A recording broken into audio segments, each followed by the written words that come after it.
नमस्कार साथियों, अगर आप भी कोई ज़मीन खरीदने जा रहे हैं, कोई मकान खरीद रहे हैं तो आज की वीडियो ध्यान से देख लीजिएगा। क्योंकि अगर आप प्लॉट खरीद के उसकी रजिस्ट्री करवाने जा रहे हो तो यहाँ पर आपको थोड़ा सा रुकना चाहिए और इस वीडियो को एक बार पूरा ज़रूर देखिए। क्योंकि सिर्फ रजिस्ट्री करवा लेने से ही आप उस ज़मीन के, उस संपत्ति के मालिक नहीं हो जाते। उसके लिए और कौन सा डॉक्यूमेंट ज़रूरी होता है वो आज आपको इस वीडियो में जानने को मिलेगा और क्या नए अपडेट हैं वो भी आगे हम आपको वीडियो में बताएंगे। तो वीडियो को ध्यान से देखिएगा ज़रूर, क्योंकि ये संपत्ति जो आप खरीद रहे हैं ये केवल संपत्ति नहीं, आपके जीवन भर की जमा पूंजी होती है। तो एक बार अवेयरनेस के तौर पर इस वीडियो को जरूर देखिएगा। तो चलिए बिना किसी देरी के अपने इस वीडियो को स्टार्ट करते हैं।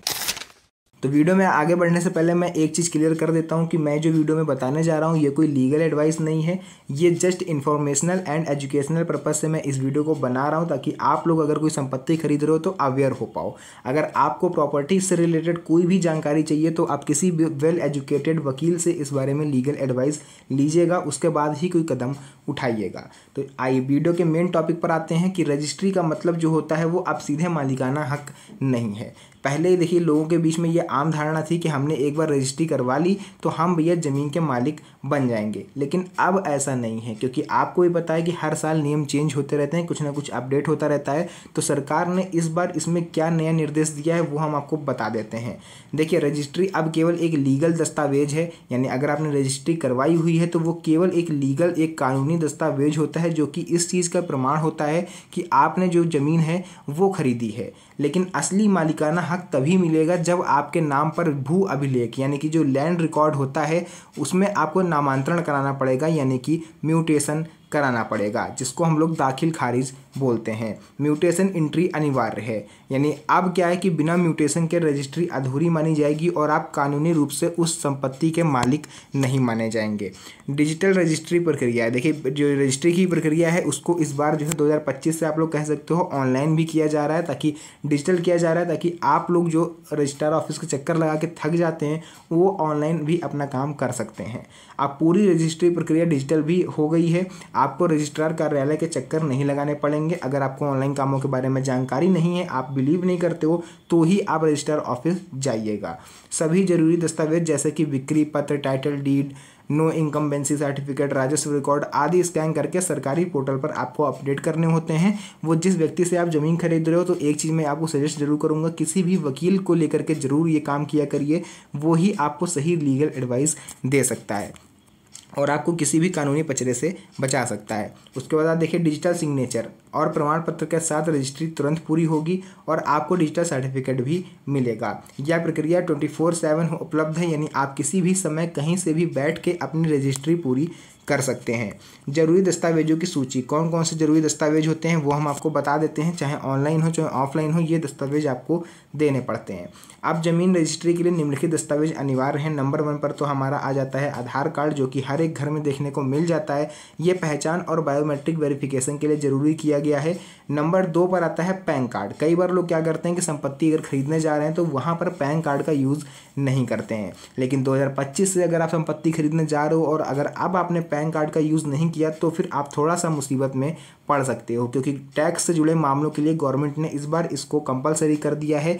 क्योंकि कई बार ऐसा देखा गया है कि जो ब्लैक मनी होती है, काला धन होता है लोगों के पास, वो अक्सर ज़मीन खरीद के लोग खपा देते हैं ताकि प्रॉपर्टी भी बन जाए और हम गवर्नमेंट की नज़र से भी बच जाएं। तो इसीलिए गवर्नमेंट ने इस पैन कार्ड को अलाउ करा है, कंपलसरी करा है कि अगर आप इसके बिना ज़मीन खरीदते हो तो फिर आप मुसीबत में पड़ोगे।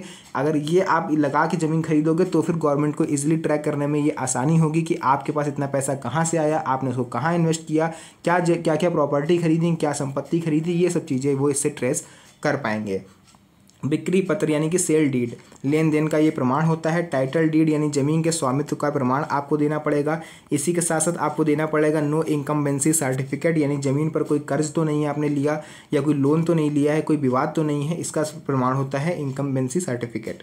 राजस्व रिकॉर्ड, खतियान, जमाबंदी, ज़मीन का ये अपडेटेड रिकॉर्ड होना चाहिए। मूल्यांकन प्रमाण पत्र लगता है स्टाम्प ड्यूटी के लिए। पासपोर्ट साइज फ़ोटो आपको देनी पड़ेंगी लेटेस्ट, एक खरीदार की और एक विक्रेता की, यानी जो ज़मीन खरीद रहा है और जो ज़मीन बेच रहा है दोनों की एक एक फ़ोटो लगेगी। उसके बाद संपत्ति का नक्शा, प्लान, ज़मीन का सीमांकन भी आपको कराना पड़ेगा। संपत्ति कर रसीद, यानी अगर आपके क्षेत्र में लागू है। देखिए एक चीज़ मैं आपको बता दूं, ये जो डॉक्यूमेंट मैंने बताई है, जो मैं ये प्रक्रिया बता रहा हूँ, ये हर क्षेत्र में हर राज्य में अलग अलग हो सकती है। आप अपने राज्य में किसी भी कदम को उठाने से पहले संपत्ति से रिलेटेड एक बार वकील से लीगल एडवाइस जरूर लीजिएगा, क्योंकि मैं फिर से इस चीज़ को दोहरा रहा हूँ कि हर क्षेत्र और हर राज्य में प्रक्रिया अलग अलग हो सकती है। फोर्थ आ जाता है आधार लिंकिंग और बायोमेट्रिक वेरिफिकेशन।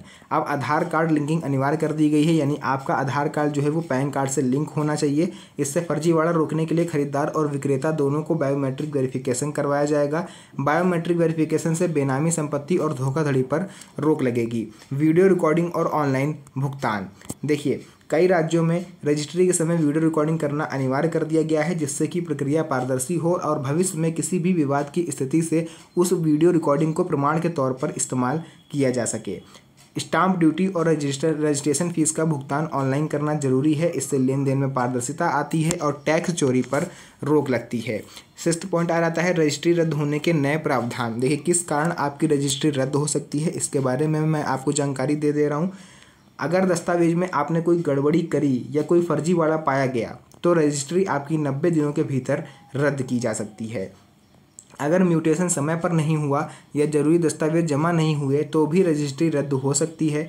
बिहार जैसे राज्यों में संयुक्त जमाबंदी वाली जमीन की रजिस्ट्री के लिए सभी हिस्सेदारों को लिखित सहमति देना जरूरी होगा। 7वां पॉइंट आ जाता है टैक्स चोरी और बेनामी संपत्ति पर। अब गवर्नमेंट पहले से भी ज़्यादा सख्त हो चुकी है, क्योंकि सरकार ने नए नियमों के तहत टैक्स चोरी और बेनामी संपत्ति पर शिकंजा कस दिया है। अब संपत्ति खरीद कर टैक्स छुपाना आसान नहीं होगा, क्योंकि हर लेन देन डिजिटल रिकॉर्ड में दर्ज होगा और आधार पैन लिंकिंग से इस जो भी आपने ट्रांजैक्शन वगैरह किया है इसको ट्रेस किया जा सकेगा। यानी अब काले धन का यूज़ आप ज़मीन खरीदने में तो कतई नहीं कर सकते।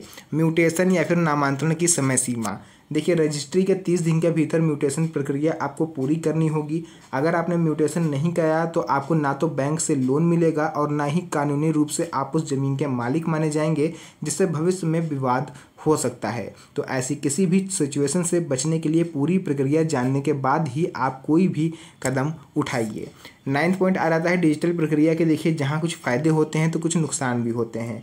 फ़ायदे क्या हैं कि देखिए प्रक्रिया पारदर्शी तो होगी ही होगी, साथ में काम भी तेज़ी से होगा, फर्जीवाड़ा और विवाद की संभावना कम हो जाएगी और इस सुविधा का लाभ आप घर बैठे भी ले सकते हो, जिसके लिए आपको रजिस्ट्रार ऑफिस के चक्कर भी नहीं काटने पड़ेंगे और इससे साथ ही साथ टैक्स चोरी पर भी रोक लगेगी। उसके बाद देखिए यहाँ पर आपको बता देते हैं चुनौतियाँ इसकी क्या हैं उसके बारे में।